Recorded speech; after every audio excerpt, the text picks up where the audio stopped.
அந்த கட்சிக்காரங்க உங்க மாமனார் பேச்சு தட்டலனாலும் உங்க மேலயும் எவ்வளவு மரியாதையா இருக்காங்கன்னு எனக்கு தெரியுதுல்லக்கா. நீ அத பாத்தியா? ஆமாங்கா. அவங்க உங்களை பார்த்த உடனே எந்திரிச்சு நிக்கிறது என்ன, மரியாதை கொடுக்கறது என்ன. மகளிர் அணியோட தலைவி பதவி உங்களுக்கு தான்க்கா. அக்கா, எவ்வளவு தப்பு பண்ணாலும் அதிகாரம் கையில இருந்தா எல்லாத்துல இருந்தும் ஈஸியா எஸ்கேப் ஆயிடலாம்னு சொல்லுவாங்க. சீக்கிரம் அதிகாரத்தை புடிச்சிருங்கக்கா. அப்போ நீங்க செஞ்ச தப்பெல்லாம் மறைஞ்சிரும். பெரிய கேடியா இருக்கியே. அரசியல்வாதிய மிஞ்சி யோசிக்கிற. எல்லாம் உங்ககிட்ட இருந்து கத்துக்கிட்டேன்க்கா. அப்ப கன்ஃபார்மா மகளிர் அணி பதவி எனக்கு தானே சொல்ற? ஆமாங்கா, அதுல என்ன சந்தேகம். நீங்க தான் இந்த வீட்லயே படிச்சவங்க, நல்ல குடும்பத்துல இருந்து வந்திருக்கீங்க. யார்கிட்ட என்ன பேசணும், எப்படி பேசணும்னு அந்த தராதரம் எல்லாம் உங்களுக்கு தான்க்கா தெரியும். கண்டிப்பா உங்களுக்கு தான் மகளிர் அணி தலைவி பதவி. நீ கொஞ்சம் சாப்பிடு. சாப்பிடு. அக்கா, அப்புறம் இன்னொரு கண்டிஷன். என்ன? அக்கா, நீங்க அந்த பதவிக்கு போன உடனே என்னையும் உங்க பக்கத்துல.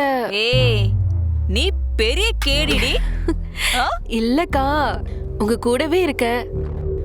நீங்க பண்ற தப்புக்கெல்லாம் உடந்தையா இருக்க.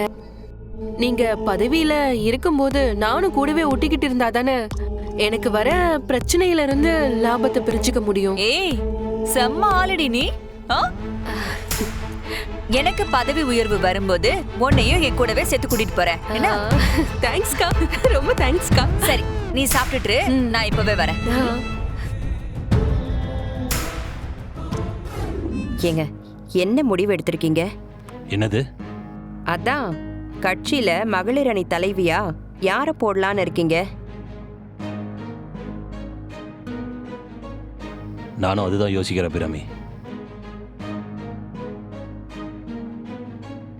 நம்ம குடும்பத்துல இருக்காங்கங்கிற அந்த ஒரே தகுதியை வச்சு நம்ம கொடுத்துடக்கூடாது அபிராமி. அதோட திறமையான பொண்ணாவும் இருக்கணும், மக்கள் செல்வாக்கும் இருக்கணும். சுருக்கமா சொல்லுங்க. சின்னவளா பெரியவளா இல்ல நம்ம பொண்ணா? நீ ஏன் உன் பேரை விட்டுட்ட? நீயும் தேர்தலில் நிக்க வேண்டியதானே? நமக்கு இந்த பதவியெல்லாம் வேண்டாம் சாமி. அது சரி அபிராமி, 3 பேர்ல யாராவது ஒருத்தர் தான் நிக்க முடியும் அபிராமி. துளசி, மீனா, தீபா, உங்களுக்கு யார தலைவி ஆக்கலான்னு தோணுது?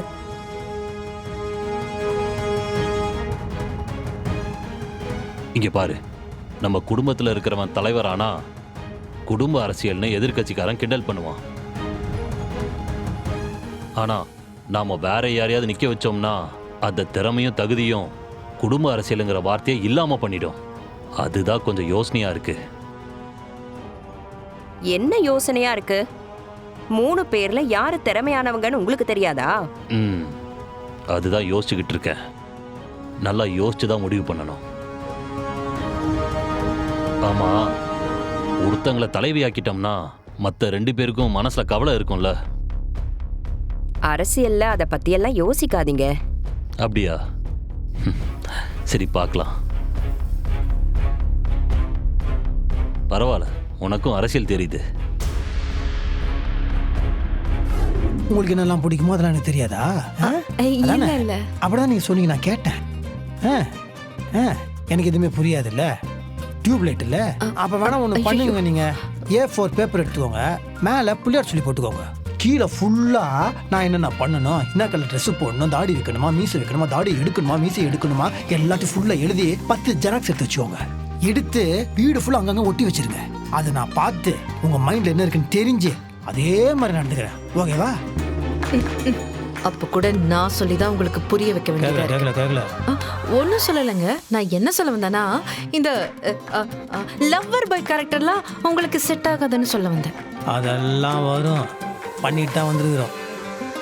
நான்லாம் புரட்சி கலைஞர் விஜயகாந்த் சார் படம் பார்த்து வளர்ந்தவங்க. நீங்க டக்குன்னு நவரச நாயகன் கார்த்திக் மாதிரி மாறினா மாற மாட்டேன். நான் ஒன்றும் லவர் பாய் இல்லைங்க, அரசியல்வாதியோட பாய். வெற்றி கன்ஃபார்ம் பண்ணுறாரு பார்த்தீங்களா டாடி? நீங்கள் ஒன்று பண்ணுங்க, அந்த பேப்பரில் லிஸ்ட்டு போட்டு வைங்க, நாங்கள் ஃபாலோ பண்ணிக்கிறோம். மாட்டி விட்டுட்டியே. அந்த சட்டை வைங்க. இல்லை, நீங்கள் வச்சுங்க, சட்டை வச்சுருங்க. அந்த சிவப்பு கலர் எடுங்க. செம்ம கலருங்க, ஓம் சக்திக்கு மாலை போட்ட மாதிரி. ஆமாம் ஆமாம், நான் என்ன பண்ணுறேங்க, அந்த சட்டை கிளிகிற வரைக்கும் சாயம் போகிற வரைக்கும் இதே சட்டையை போட்டு சுற்றிட்டு இருக்கிறேன். வெற்றி,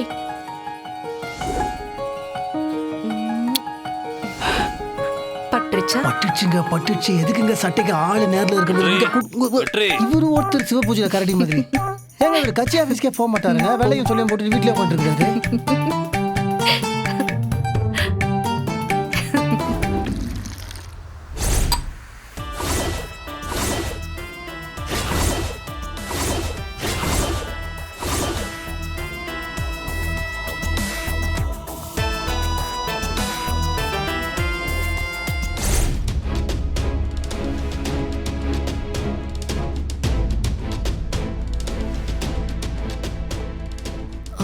எவிடன்ஸ் இதோ எடுத்துட்டு வரேன்க்கா.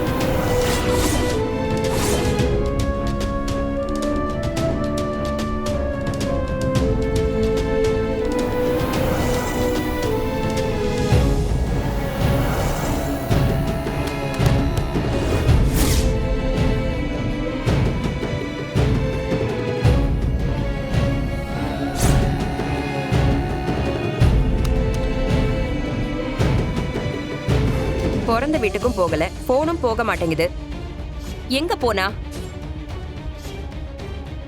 ஒருவேளை அன்னைக்கு கடத்தின மாதிரி யாராவது கடத்திட்டாங்களோ? அபிராமி, பின்ன என்னங்க நினைக்க சொல்றீங்க? நம்ம வீட்லயே தப்புக்கு மேல தப்பா நடக்குது. எனக்கு ரொம்ப பயமா இருக்குங்க. அவ நல்ல விதமா வீட்டுக்கு வந்து சேரணும். ஐயோ கடவுளே. அவங்ககிட்ட சொல்லிட்டு போனாங்களாம்மா? நீ என் கூட பேசாமல் இருக்கிறதுலாம் சரிதான். இந்த நேரத்தில் ஒரு கேள்வி கேட்கறதுக்கு பதில் சொல்லாம இருந்தா எப்படிம்மா? என்கிட்ட ஒன்னும் சொல்லிட்டு போகல. என்கிட்ட சொல்லி இருந்தா நான் எதுக்கு இவ்வளவு பதட்டமாகறேன்? கதிரு, மீனாட்சி, உங்ககிட்ட ஏதாவது சொல்லிட்டு போனாளா? இல்ல அத்தை, அவங்களா நம்ம கிட்ட சொல்வாங்களா? அவங்க போனா போன இடம், வந்தா வந்த இடம், எல்லாம் அவங்க இஷ்டம் தானே.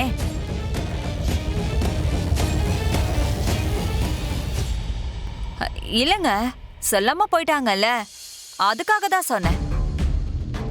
எனக்கும் வருத்தமா தாங்க இருக்கு.